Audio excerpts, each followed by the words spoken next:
Hello viewers, कैसे हैं आप लोग। ये वीडियो उन लोगों के लिए है जिनको सांस से संबंधित किसी प्रकार की कोई बीमारी है, यानी कि उनकी सांस फूलती है, उनको दमा वाली बीमारी है, या फिर उनको जो है अस्थमा की बीमारी है, या फिर ऐसे लोग जो थोड़ा सा काम कर देते हैं उनकी सांस फूलने लगती है।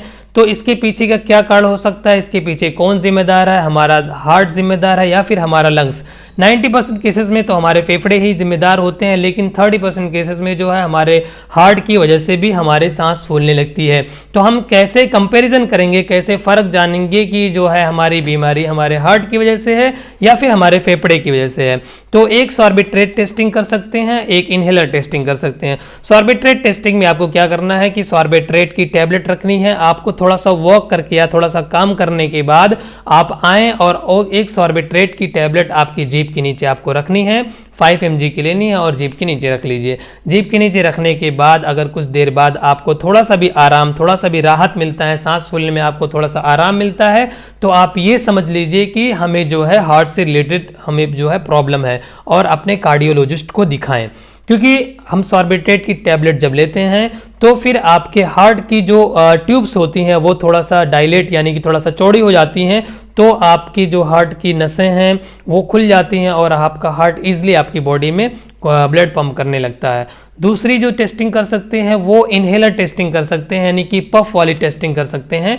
आप पफ का इस्तेमाल करिए, एक पफ लीजिए और उसके बाद थोड़ी देर तक अपने मुंह में रोके रहिए और उसके बाद उसको इनहेल कर लीजिए। इनहेल करने के बाद अगर आपको जो है आराम मिलता है तो आप ये समझ लीजिए कि आपको जो है चेस्ट से यानी लंग्स से रिलेटेड प्रॉब्लम है। तो इन दोनों का कंपैरिजन आपने कर लिया। अगर इन दोनों को कंपैरिजन करने के बाद भी अगर आपको किसी दोनों में भी नहीं आराम मिलता है तो आप जो है एनीमिया की वजह से भी आपको जो है सांस फूलने की समस्या हो सकती है, या फिर हैवी बॉडी वेट की वजह से भी आपको सांस फूलने की समस्या हो सकती है। तो आप एक बार जो है आप अपना हीमोग्लोबिन का जांच ज़रूर करा लें। अगर हीमोग्लोबिन की कमी रहती है तो भी आपका सांस इसलिए फूलता है क्योंकि हमारा हीमोग्लोबिन जो होता है, हमारा ब्लड जो होता है, वही हमारे ऑक्सीजन को पूरी बॉडी में लेके जाता है। पूरी बॉडी में जब ऑक्सीजन पहुंचते हैं तो हमें ताकत मिलती है। क्योंकि ऑक्सीजन की कमी अगर बॉडी में होती है तो हमारा जो है ब्रेन सिग्नल देता है हमारे चेस्ट को कि और हमें सांस की रिक्वायरमेंट है, और सांस की रिक्वायरमेंट पूरी करने के लिए हमारा फेफड़ा जल्दी जल्दी सांस खींचता है, जिसकी वजह से हमें ऐसा एहसास होता है कि हमें सांस फूल रही है या फिर हमें सांस फूलने की बीमारी है या फिर हमारा दम घुट रहा है। तो हमें हमारी बॉडी के लिए ऑक्सीजन बहुत ज़्यादा ज़रूरी है, और दम घुटने के पीछे या सिर सांस फूलने के पीछे और जो सबसे बड़ा जो कारण है वो है हमारा फेफड़ा। तो फेफड़े में भी कई सारे रीज़न हो सकते हैं। चेस्ट का इन्फेक्शन होने की वजह से भी आपका सांस फूल सकता है, या फिर फेफड़े में ब्रोंकियल अस्थमा या फिर एलर्जिक अस्थमा या फिर ब्रोंकाइटिस, एम्फाइजमा, इन सारी वजह से भी आपके सांस फूल सकते हैं। या फिर किसी भी प्रकार का इन्फेक्शन होने की वजह से, जैसे कोविड का इन्फेक्शन हुआ, या फिर ट्यूबरक्लोसिस यानी टीबी का इन्फेक्शन हुआ, या फिर आपको निमोनिया का इन्फेक्शन हुआ, या फिर एक नए वायरस जो आने वाले हैं HMPV के इन्फेक्शन की वजह से भी आपकी सांस फूल सकती है। तो जो लॉन्ग टर्म से बहुत दिनों से मेडिसिन खा रहे हैं, अस्थमा की मेडिसिन ले रहे हैं या फिर इनहेलर का इस्तेमाल कर रहे हैं, उन लोगों के लिए एक दवा का मैं इस्तेमाल करने का तरीका बता दूंगा कि एक दवा वो इस्तेमाल कर सकते हैं। धीरे धीरे उनका इनहेलर भी छूट जाएगा और धीरे धीरे उनकी ये बीमारी खत्म हो सकती है। तो वो दवा है आपकी होम्योपैथी की है, जो कि लॉन्ग टर्म में इस्तेमाल कर सकते हैं, क्योंकि बहुत सारे लोग एलोपैथ को धीरे धीरे छोड़ना चाहते हैं। एलोपैथ की दवा जो है लॉन्ग टर्म के लिए इस्तेमाल नहीं करना चाहते हैं, कॉस्टली होने की वजह से नहीं इस्तेमाल करना चाहते हैं, और जो है कुछ साइड इफेक्ट होने की वजह से भी नहीं इस्तेमाल करना चाहते हैं।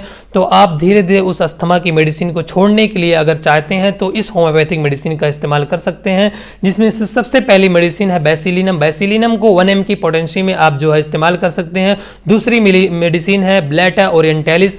ब्लैटा ओरिएंटालिस को आपको Q की पोटेंसी में इस्तेमाल करना है, और इस्तेमाल करने का जो तरीका है वो मेरे डिस्क्रिप्शन बॉक्स में आपको मिल जाएगा। आपको डिस्क्रिप्शन में लिखा हुआ मिल जाएगा सारी मेडिसिन और सारे जो है इस्तेमाल करने के तरीके।